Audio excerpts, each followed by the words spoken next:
Deux journées mondiales ont été célébrées aujourd'hui par la communauté internationale, la journée mondiale de la francophonie et également la journée mondiale de la santé bucco-dentaire. Détails et explications dans cette édition d'information avec les spécialistes de notre rédaction.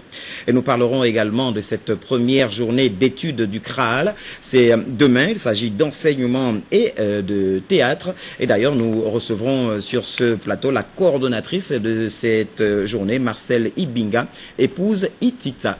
Vous êtes sur Gabon Télévision, merci pour votre fidélité. Madame, messieurs, bonsoir et surtout bon confort d'écoute. Dans l'actualité, tout d'abord, ce Conseil des ministres qui a tenu ses assises ce matin au palais de la présidence de la République. Le tour de table, comme à l'accoutumée, a été dirigé par le président de la République, chef de l'État, son Excellence Ali Bongo Ondimba, Igor Ivunza, Hervé Mangouba, Cédric Aleka, Ali Reynald Radjoumba de la presse présidentielle. Les membres du Conseil des ministres étaient réunis autour du président de la République, chef de l'État, Ali Bongo Ondimba, pour examiner plusieurs dossiers inscrits à l'ordre du jour. À l'entame des travaux, le Conseil a délibéré sur des textes de portée générale, projets de loi, ordonnances et décrets. Certains membres du gouvernement ont présenté l'état d'avancement des réformes dont ils ont la charge. Les questions d'actualité nationale et internationale de l'heure ont été abordées. Au plan national, la lutte contre les inégalités, la pauvreté et la précarité sous toutes les formes. Le chef de l'État, une fois de plus, demandait aux membres du gouvernement de faire preuve de disponibilité, d'abnégation, de loyauté et de patriotisme dans la matérialisation du pacte social. Et sur le plan international, le Conseil s'est réjoui de la visite effectuée par la présidente de la transition centrafricaine à Libreville, une visite de reconnaissance aux efforts déployés par le Gabon et son chef de l'État, Ali Bongo Ondimba, dans la recherche des solutions au conflit armé que connaît ce pays. Les travaux de ce tour de table se sont déroulés dans une atmosphère de sérénité. Je vous le disais en propos liminaire, les peuples ayant en partage la langue française ont donc célébré ce 20 mars la journée internationale de la francophonie autour du thème « Place au talent ». À Libreville, le directeur du bureau régional de l'Organisation internationale de la francophonie pour l'Afrique centrale et l'océan Indien également a donc convié les membres du gouvernement, les diplomates et également les acteurs de la langue française autour d'un cocktail. C'était à son siège de Kalikak. Et parmi les invités, bien sûr, Francis Ngomo, Rodolphe Eyele Mve et bien sûr Ludwig Kavou, tous de notre rédaction. La langue française est parlée par plus de 220 millions de personnes reparties dans 70 pays. Le français est un outil par excellence de rapprochement des peuples au-delà de leur diversité culturelle. L'OIF regroupe aujourd'hui 57 États membres, parmi lesquels 30 États africains et 20 États observateurs. Elle intervient dans 4 domaines principaux qui structurent son action. La langue française et la diversité culturelle et linguistique, la paix, la démocratie et les droits de l'homme, l'éducation et la formation, et enfin le développement durable et l'économie. L'OIF développe dans ces 4 domaines à la fois des actions politiques et des actions de coopération sous l'autorité du secrétaire général de la francophonie, son Excellence Abdou. La manifestation organisée par le bureau régional de la francophonie à Libreville a mis l'accent sur le rôle indispensable de la jeunesse dans l'espace francophone, laquelle représente la majorité de la population. L'OIF a choisi de célébrer cette année les jeunes talents francophones à l'occasion de la Journée internationale de la francophonie. Dans la plupart des pays membres de la francophonie, les jeunes constituent la majorité de la population. Ces jeunes sont confrontés à de nombreux défis, notamment dans les domaines de l'éducation et de la formation, de l'emploi, de la santé, du développement durable ou de la participation à la vie politique. Conscients que l'avenir de la francophonie repose sur les épaules de cette jeunesse francophone, les chefs d'État et de gouvernement de la francophonie ont pris plusieurs décisions au fil des ans pour intégrer les préoccupations de celle-ci dans les projets de coopération de l'organisation. Pour rappel, la pratique de la langue française au Gabon est plus vieille que son indépendance. Le français reste en effet un avantage évident pour la construction et la consolidation du Gabon. Autre journée mondiale célébrée le 20 mars de chaque année, celle relative à la santé bucco-dentaire. Et puis le thème choisi pour cette année est somme toute assez original, à tout âge, un sourire. Le reportage de Sacha Pinji, les images de Jean de Dieu Mamoudou. À tout âge, un sourire est le thème choisi cette année à l'occasion de la santé bucco-dentaire. Comment avoir ce sourire? Se brosser les dents 3 fois par jour et utiliser 1 fois par jour le fil dentaire, tel est le conseil prodigué par les chirurgiens dentistes. À quel âge devra-t-on consulter un chirurgien dentiste? Normalement, le mieux, c'est la prévention. Les patients devraient venir se faire consulter au moins 2 fois par an pour éviter tout gros problème. Mais malheureusement, chez nous, on ne vient voir le dentiste que quand on a mal, qu'on n'a pas dormi de la nuit, qu'on a une joue qui est enflée. Et là, ce sont déjà des complications d'une carie. C'est vraiment très fréquent. Ce que vous avez vu tout à l'heure, c'est une complication d'une carie. Et ce que j'ai fait, c'est que j'ai enlevé le nerf des dents parce que la personne est arrivée en ayant souffert toute la nuit. Ce que nous on appelle la pulpe, ce que communément on appelle le nerf, était déjà infecté. Donc il a fallu enlever, désinfecter, et le soin prend plus de temps.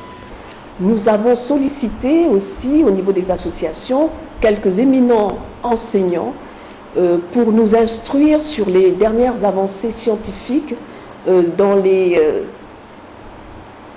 techniques de traitement de certaines pathologies, parce que nous avons de nouveaux matériaux, nous avons de nouveaux instruments, et nous recevrons 6 conférenciers qui vont nous parler de ces dernières avancées scientifiques en dehors des communicateurs qui vont nous livrer le produit de leur recherche. Afin de mieux asseoir des stratégies de consultation plus efficaces, l'Association des endodontostomatologistes du Gabon et des chirurgiens maxillofaciaux, dans le souci de la santé des patients, se réunira ce 27 mars 2014 autour du thème « À tout âge, un sourire ». Voilà, les journées se succèdent et ne se ressemblent pas. Demain, on sera le 21 mars et on célèbre la journée internationale des forêts. Et dans cette édition d'information, nous allons vous proposer tout de suite un extrait du discours circonstanciel du ministre de la Forêt, de l'Environnement et de la Protection des Ressources naturelles, Noël Nelson Messon. Cette journée nous donne l'occasion de jeter un regard prospectif sur les forêts en général, et en particulier sur la forêt gabonaise, considérée à juste titre comme un patrimoine mondial à travers le rôle important qu'elle joue dans la lutte contre le réchauffement planétaire au sein du bloc constitué par les écosystèmes forestiers et aquatiques du bassin de l'Afrique centrale. Notre message en cette journée doit conforter la vision politique du président de la République, chef de l'État, son Excellence Ali Bongo Ondimba, qui, à travers son projet de société L'avenir en confiance, place la préservation et la gestion durable de nos forêts au rang des priorités nationales en vue d'un développement économique, environnemental, social et culturel durable de notre pays. La forêt étant au cœur du pilier Gabon vert. Nous devons reconnaître le rôle vital que les forêts jouent par la nature et la diversité des ressources et des activités qu'elles génèrent pour le bien-être des populations. Noël Nelson Messon, le ministre de la Forêt, de l'Environnement et de la Protection des Ressources naturelles, que vous retrouverez après cette édition d'information et bien sûr après le communiqué final du Conseil des ministres qui s'est tenu ce jour à la présidence de la République. C'est désormais formel, les origines de la vie se situent à 2 milliards 100 millions d'années à partir du Gabon. Plus de 250 chercheurs du monde de la science viennent d'en convenir, cela à la faveur de l'exposition des fossiles découverts en 2010 du côté de Franceville au musée d'histoire naturelle de Vienne. C'est en Autriche où le ministre de l'enseignement supérieur y représentait donc le chef de l'État Ali Bongo Ondimba. Envoyé spécial Edgar Djembidouka de notre rédaction. Plus de 250 chercheurs et diplomates présents à l'exposition inédite au Grand Musée d'Histoire naturelle de Vienne, des quelques 250 fossiles découverts par une équipe de 40 personnes, conduite par ce chercheur franco-marocain, le professeur Abdelrazak Albani de l'Université française de Poitiers. La particularité, c'est qu'ils sont les plus anciens fossiles complexes et organisés jamais décrits jusqu'à présent. Donc ils ouvrent des questions majeures sur l'évolution, l'histoire de la vie sur Terre, sur la biosphère. Et donc c'est quelque chose d'assez intéressant pour comprendre un petit peu ce qui se passe lors de l'évolution de la vie sur Terre. Et donc jusqu'à il n'y a pas longtemps, à 2 milliards 100 millions d'années, le registre de la vie biologique, si je puis dire, est complètement vide. Nous avons manifesté de l'intérêt pour le Gabon, parce qu'il représente une révolution dans le domaine scientifique en termes d'origine de la vie. L'entrée de ces fossiles qui déplacent le curseur des origines de la vie de plus de 2 milliards d'années est une conséquence scientifique pour le Gabon. Je suis très ému et l'implication des plus hautes autorités de la République, notre ministre représente le chef de l'État, montre que la recherche scientifique gabonaise est importante et va jouer un rôle central pour la mise en œuvre du projet de développement de notre pays. Chercheurs, diplomates et dirigeants politiques se sont accordés sur la concession de la découverte au patrimoine universel de la science.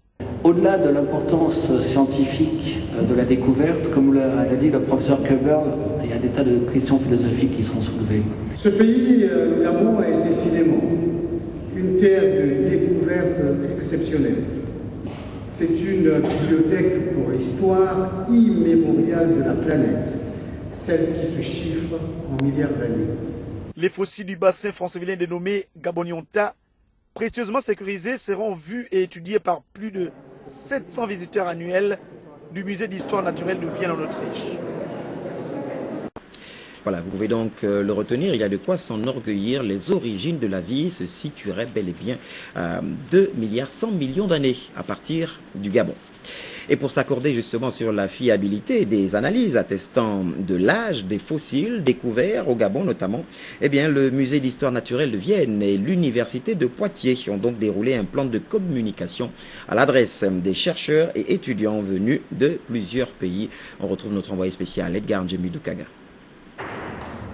Outre cette cérémonie solennelle d'ouverture de l'exposition des fossiles du bassin francevillien vieux de plus de 2 milliards d'années, le ministre gabonais de l'enseignement supérieur, qui représentait Ali Bongo Ondimba, le chef de l'État gabonais, et la direction du Musée national d'histoire naturelle de Vienne, ont déroulé une remarquable stratégie de communication la veille face aux journalistes venus de plusieurs pays, le lendemain face aux chercheurs et étudiants de diverses nationalités, particulièrement renseignés sur la découverte historique à travers ce film traduit en allemand. En tant que chercheur, il faut rester ouvert et ne pas se baser sur les dogmes et continuer à être dogmatique. Il faut vraiment sortir de tout ça et dire que la recherche permet toujours d'ouvrir des voies, des pistes et sûrement d'autres découvertes viendront dans ce pays magnifique. Cette découverte est comme une renaissance de la recherche scientifique gabonaise parce que c'est un élément essentiel de motivation qui pousse tout le monde à faire plus, à aller au-delà de l'effort pour pouvoir exister à l'international. C'est une découverte faite au Gabon par une équipe internationale, au passage d'une exposition à Vienne. Ça montre bien l'internationalisation de la science et ça c'est une très belle chose. Ce film qui résume le travail des chercheurs sur la carrière de Franceville a suscité un intérêt autour des fossiles. Grâce au soutien dès le début du président du Gabon, nous avons pu au fil des années soutenir Abder El Albani dans ses recherches et dans ses découvertes qui, comme vous le savez, ont fait la une des grandes revues scientifiques internationales. Aujourd'hui, c'est non seulement la reconnaissance du travail scientifique qui a été fait non seulement par les universitaires gabonais, encadrés par le CNRS, mais également par les universitaires amis de l'université de Poitiers qui nous ont effectivement fait en sorte que le Gabon soit placé sur la carte internationale des grandes découvertes scientifiques mondiales. Le ministre gabonais de l'enseignement supérieur et sa suite ont quitté la ville autrichienne de Vienne, particulièrement marquée par l'accueil des autorités autrichiennes et leur engagement à veiller aux fossiles. Nous Gabonions-ta. Enseignement toujours et retour au Gabon suite au mouvement d'humeur enregistré à l'université Omar Bongo, mouvement qui s'est étendu, vous le savez, dans les artères de la capitale gabonaise. Eh bien, les étudiants de ce temple du savoir se sont réunis ce matin en assemblée générale en vue de la recherche de solutions pour mettre fin à ce trouble qui perdure depuis plusieurs jours. Le reportage de Cabrel Guilain Lemami, Yvette Okosa. Cette rencontre au sein de l'université Omar Bongo a pour objectif la recherche des solutions pouvant aboutir à l'apaisement du climat qui prévaut actuellement au sein de ce temple du savoir. Plusieurs points ont été inscrits à l'ordre du jour, dont celui de la présence des forces de l'ordre au sein de l'université. Les étudiants que nous sommes et les Gabonais en général nous font dire que nous sommes en grève, ou plutôt en mouvement de revendication estudiantine. La principale cause de ces mouvements semble être le non-paiement des bourses des étudiants. Nous n'allons pas nous attarder là-dessus. Et depuis 2 jours, les étudiants et toutes les composantes de l'UOB vivent dans un climat délétère. Ce climat a atteint son apogée hier, avec l'intrusion des gendarmes au sein des résidences universitaires. Je condamne fermement ces actes inacceptables et inadmissibles dans une université qui se veut moderne et sérieuse. Vu les violences orchestrées au sein de l'université, c'est le recteur qui avait sollicité auprès du ministre de l'Intérieur la sécurisation de ce temple du savoir. Je suis venu le rencontrer en tant que responsable de la sécurité intérieure du pays, dans le cadre du mouvement qui sévit actuellement à l'université Omar Bongo.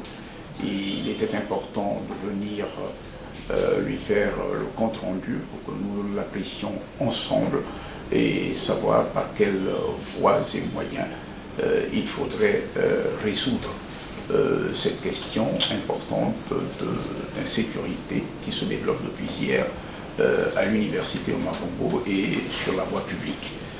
Et donc, nous l'avons examiné ensemble et nous avons exploré l'ensemble des pistes qui permettent, n'est-ce pas, de mettre fin au désordre, n'est-ce pas, sur la voie publique et à l'intérieur du campus, et en même temps de restaurer la sérénité dans les rapports au sein du campus universitaire. Que dire de ce qui se passe à l'université Omar Bongo? Les étudiants assimilent désormais leurs revendications à un jeu, laissant leur objectif premier, celui de réussir à leur parcours universitaire. Pourquoi certains étudiants veulent arrêter la tenue des examens? À qui profite l'arrêt de ces examens à l'UOB? À qui profite le crime? Pourquoi empêcher aux étudiants de passer leurs examens? Il n'est pas question, et je le dis, à qui veulent l'entendre, il n'est pas question qu'un étudiant expire depuis des années et qui est en salle d'examen. C'est l'étudiant expire, je le dis bien, c'est l'étudiant expire, Mito Célestin, la désordre au sein de l'université. Ainsi, cette rencontre a permis d'interpeller les étudiants de l'université Omar Bongo à s'engager fermement pour mettre fin à ces troubles qui perdurent depuis plus de 2 décennies.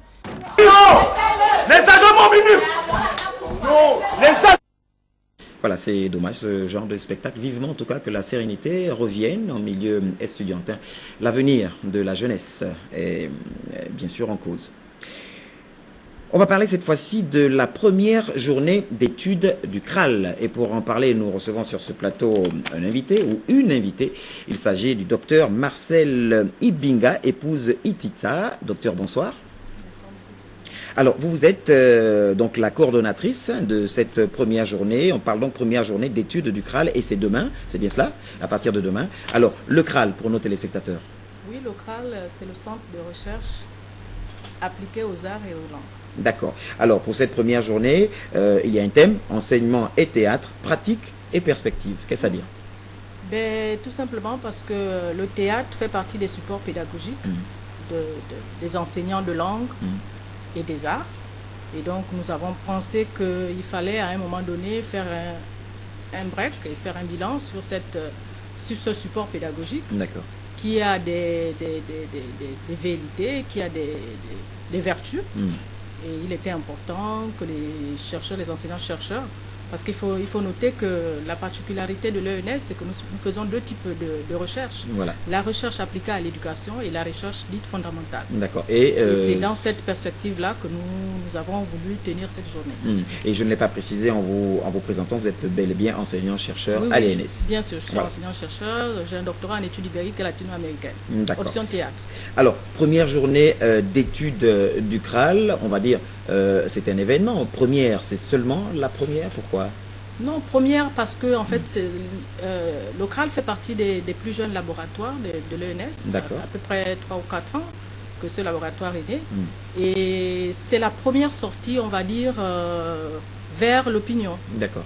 Il y a des rencontres qui se font dans le labo avec les nouveaux docteurs qui rentrent.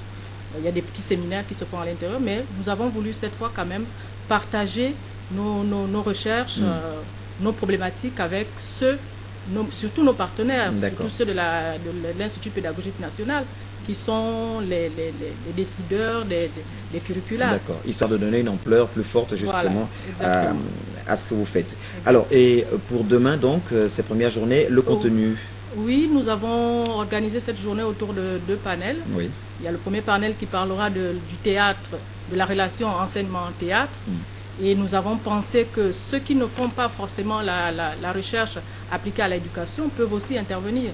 C'est dans ce sens-là que nous avons prévu le panel en relation avec la société, l'histoire, l'esthétique du théâtre. D'accord. Demain, à partir de quelle heure? À partir de 8h30. Sur une seule journée, c'est ça? Oui, sur une seule journée. Mise en place terminée à 8h30 et à 9h, les activités démarrent. Voilà, je pense que nos téléspectateurs ont retenu. Il ne vous reste plus, docteur, qu'à lancer peut-être votre rappel. Oui, je vais réitérer mon invitation, notre invitation du laboratoire par rapport à nos partenaires, surtout les conseillers et inspecteurs pédagogiques d'anglais, d'espagnol, de français, d'éducation artistique, les enseignants, les professeurs de lycée et collège, d'espagnol, d'anglais, de français et d'éducation artistique, pour qu'on essaie d'échanger avec eux par rapport à la méthode à utiliser. Et qu'est-ce que vous attendez véritablement de cette journée? Mais justement, c'est cet échange-là.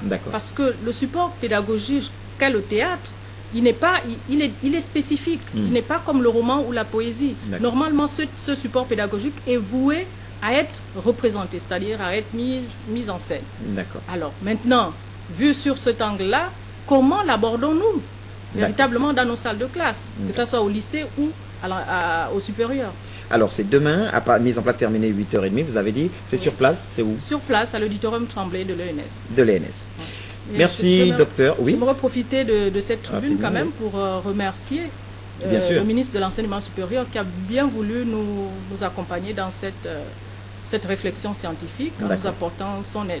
D'accord. Merci, monsieur le ministre. Je rappelle que nous recevions sur ce plateau donc le docteur Marcel Ibinga, épouse Itita. Elle est enseignante, chercheur donc à l'ENS et c'est la coordonnatrice de cette journée. Il s'agit de la première journée d'études du CRAL, un thème enseignement et théâtre, pratique et perspective. Le rendez-vous est donc pris pour demain. Merci en tout cas d'être venu sur ce plateau pour en parler. C'est moi, merci. La suite de l'actualité, vous restez avec nous. L'ambassadeur de France au Gabon, Jean-François Desmazières, qui a donc été reçu ce matin, c'était du côté du ministère, avec Guy Bertrand Mapangou, le patron de ce département ministériel. Le diplomate français a donc fait le tour d'horizon de la coopération policière et également en matière d'immigration entre les deux pays, le Gabon et la France. Le compte-rendu d'audience, Félix Moudibongoï, Jean-Éric Diengi Mangala. Le ministère de l'Intérieur, ce sont les volets de la sécurité, de l'immigration et de la décentralisation. Jean-François Desmazières, l'ambassadeur de France au Gabon, est venu brosser un tour d'horizon de la coopération relative avec Guy Bertrand Mapangou. Nous avons effectivement parlé de toutes les fonctions qui font le ministère de l'Intérieur et sa place spécifique au sein des corps de l'État pour reprioriser de nouvelles actions, notamment dans le domaine de la délinquance, de la sécurité routière, des statistiques et de la formation, évidemment, en parlant notamment de profils de formation spécifiques. On a parlé par exemple de police scientifique. Il y a quelques années, le Gabon et la France se sont engagés à la co-gestion des flux migratoires entre Libreville et Paris. Le point. On a beaucoup progressé dans les deux sens. Là, je vous dirais que c'est plutôt la partie française qui demanderait une forme de réciprocité sur les visas de circulation. Le consulat général de France à Libreville a délivré 7000 visas de circulation à des ressortissants gabonais ces 3 dernières années. Ce serait bien d'avoir ce système de visas de circulation également dans l'autre sens. Et je dois dire que les autorités gabonaises sont tout à fait allantes et coopératives. En matière de sécurité et de police, le Gabon et la France entretiennent une étroite coopération, notamment sur le volet formation. Et puis une réunion des experts du Conseil des ministres de la CEAC, la communauté économique des États de l'Afrique centrale, se réunit donc depuis ce matin en prélude à la tenue le 24 mars prochain du Conseil des ministres de la CEAC. Au centre des travaux préparatoires, les questions budgétaires et financières. Laetitia Osiadje et Michel John Boudégan, Branly Timba, compte rendu.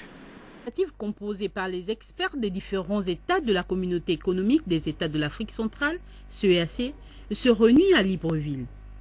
Ces travaux préparatoires du Conseil des ministres de la CEAC visent entre autres l'examen du programme d'action et du budget général pour l'exercice 2014. Le projet de programme d'action 2014 est élaboré sur la base des 3 exercices antérieurs, en l'occurrence 2011, 2012 et 2013, pour lesquels les taux d'exécution n'ont pas été conformes aux attentes. Pour le représentant de son Excellence Abderrahim Birhem Hamid, ministre du Commerce et de l'Industrie de la République du Tchad et président en exercice du Conseil des ministres de la CEAC, en dépit des problèmes lancinants de financement de l'intégration régionale auxquels l'institution est confrontée, et ces travaux se tiennent dans un contexte régional marqué par des bonnes perspectives de croissance économique. En effet, les problèmes de financement sont le principal frein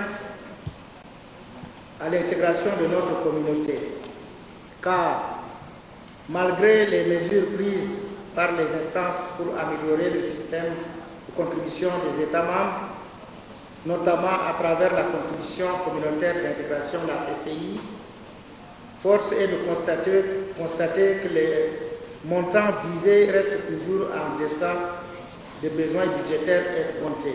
Les États membres sont de ce fait condamnés à soutenir les activités engagées par la CEAC, traduites dans les projets de programme d'action et de budget de l'exercice 2014.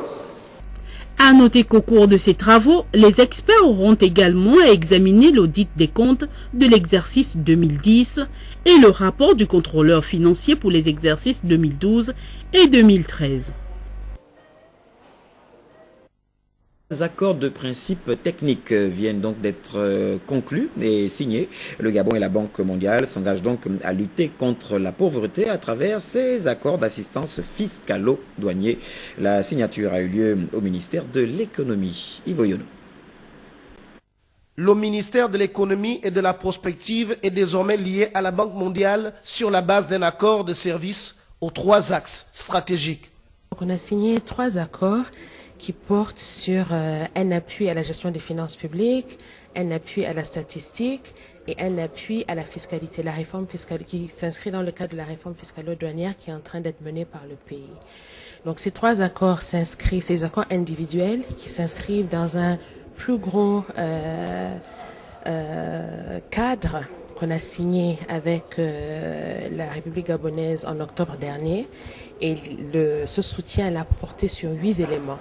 Et une fois qu'on signe l'accord cadre, maintenant, on négocie avec les ministères techniques et sectoriels les composantes précises pour les différentes parties. Donc là, on a fini de négocier pour ces 3 parties-là, donc pour la fiscalité, statistique et gestion des finances publiques.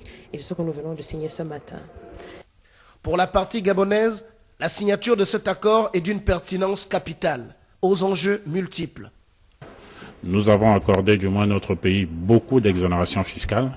Les cahiers de charges n'ont pas toujours été respectés par les entreprises. Il s'agit de repasser tout ça en revue pour voir qui a effectivement droit aux exonérations fiscales et quelles sont celles qui doivent être supprimées pour permettre de faire des économies au gouvernement. Parce que le niveau des dépenses fiscales est trop élevé. Le deuxième aspect, c'est-à-dire que les exonérations sont pour l'instant accordées, mais ce n'est pas normalisé. Après la signature, Akagamba et Zouera Youssoufou ont échangé leurs documents. Signe qu'ici, les deux entités ont la ferme volonté de faire aboutir ce vaste projet. Et puis notez à présent que le Bureau de coordination du plan stratégique Gabon émergent, PCBSGE, porte à la connaissance des participants que la cérémonie officielle de présentation du plan opérationnel Gabon vert, initialement prévue demain, les 21 et 22 mars 2014, est donc reportée à une date ultérieure. Le BCPSGE regrette donc vivement le désagrément causé par ce report et remercie l'ensemble des personnes contactées pour leur bonne compréhension. Nous y revenons à la fin de cette édition d'information. Notez également que les camarades Guy Bertrand Mapangou et Yves Fernand Monfumbi, membres du comité permanent du bureau politique du PDG pour Langounié, ils convient tous les membres du bureau politique de la dite province à une importante réunion prévue demain, vendredi 21 mars 2014, à partir de 14h30 à la maison du parti 6 au quartier Louis, compte tenu de l'importance de l'ordre du jour qui sera donc communiqué séance tenante. Eh bien, la présence de tous est de rigueur. Et pour sa part, le camarade Louis-Philippe Mvé Nkog, ministre délégué auprès du ministre de la Forêt, de l'Environnement et de la Protection des Ressources naturelles. Il convie, lui, les parlementaires, les membres du bureau politique, les membres du Conseil national, les membres du comité central, ainsi que les sympathisants du Parti démocratique gabonais, originaires du département de Lokano, résidents ou de passage à Libreville, à une importante réunion relative à l'organisation en différé du 12 mars 2014 dans le département de Lokano, demain, vendredi 21 mars 2014, au siège du Parti 6 au quartier Louis, à 18h. Vu l'importance de l'ordre du jour, la présence de tous est vivement souhaitée. L'actualité, c'est également le projet d'aménagement des petits permis forestiers gabonais qui vient d'organiser à Muila, chef-lieu de la province de Langounié, un atelier de lancement des travaux d'aménagement forestier, des conventions provisoires aménagement, exploitation, transformation des petites et moyennes entreprises forestières, Lusoloc, LG FIB, EFQ et Lin Timber. Compte rendu de cette rencontre de présenter les travaux d'aménagement forestier qui interviennent après la signature de la convention provisoire entre les PMF, Lusoloc, LG FIB, EFQ et Lin Timber et l'administration forestière. Cela dans le cadre de la gestion durable des forêts et ce, conformément aux souhaits des autorités gabonaises en la matière. Cette démarche s'inscrit dans l'optique d'inciter les opérateurs économiques de la filière forêt-bois, particulièrement les détenteurs des petits permis forestiers, à la prise en compte effective des enjeux de l'aménagement durable en vue de garantir une gestion durable des écosystèmes forestiers. Ces enjeux sont d'ordre économique, financier, social et environnemental. L'atelier de Muila était rehaussé par la présence de son Excellence, Monsieur le gouverneur de province, Michel Mouriama. Au sortir de l'atelier, la délégation conduite par le chef de projet PAPPFG, Nina Kalista Samake, épouse Kaboubi Waniele, a effectué une mission sur le terrain pour sensibiliser les populations vivant autour des petits permis forestiers situés en majorité dans la province de Langounié, plus particulièrement dans le département de Logulu et à Tsamba-Magoti. Parce qu'ils sont là pour 25 ans, ils sont là pour 30 ans. C'est pour vos petits-fils, c'est pour les enfants, c'est pour... Voilà, même si vous n'avez pas de métier, mais ils peuvent déjà vous former, ils peuvent embaucher les fils du village. Et ici, ils sont 3. Donc il y a M. Mavouni qui est là, donc il aura les permis ici. Et puis il y a M. Daniel Montenegro. Le grand frère. Des causeries centrées sur la présentation des opérateurs économiques qui viendront s'installer durablement dans la localité et sur les enjeux des activités qui vont démarrer dans ces zones. Une démarche très appréciée par les ruraux.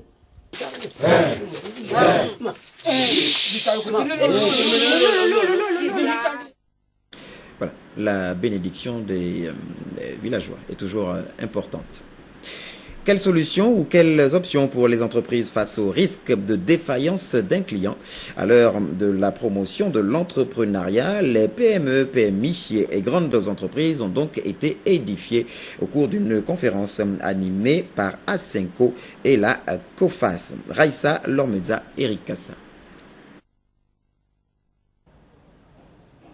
Le contexte actuel oblige les entreprises à vendre à crédit. Cependant, l'octroi de crédit génère le risque d'impayé, donc de conséquences irréversibles sur les performances de l'entreprise. Aussi, Asenco a pensé à l'assurance crédit et c'est en présence de l'administrateur directeur général d'Asenco et d'un parterre de chefs d'entreprise que Wilfried Inguma, responsable commercial et développement, et Issa Pérou exposeront sur la nouvelle offre du numéro 4 des assurances sur le marché national. C'est une assurance assez particulière, voilà, qui consiste en fait à garantir les clients contre les défaillances commerciales de leurs acheteurs à crédit. Donc, depuis 2011, on a entrepris une série en fait d'actions communicatives, de prospection. Donc aujourd'hui, en tant qu'assureur à crédit, les pionniers de l'assurance à crédit au Gabon, on en dénombre en fait pas mal d'entreprises qui ont souscrit. Toutes les entreprises de la place, les banques, les PME, PMI, les grandes entreprises peuvent prétendre à l'assurance crédit. Il n'y a aucune exclusion. Avec une expertise avérée étendue au Gabon et dans le monde, un fichier sur plus de 2800 entreprises au Gabon pour 1500 couvertes en assurance crédit classique, soit 80% de PME et 20% de grandes entreprises, la COFAS est un partenaire de choix. Nous accompagnons Asenco dans le développement du produit, que ce soit la compréhension dans les domaines techniques et la prospection dans le domaine commercial. Donc nous accompagnons Asenco dans l'octroi d'outils. Nous mettons à la disposition de Asenco l'outil pour pouvoir se perfectionner sur ces produits phares de la COFAS qu'on appelle assurance crédit.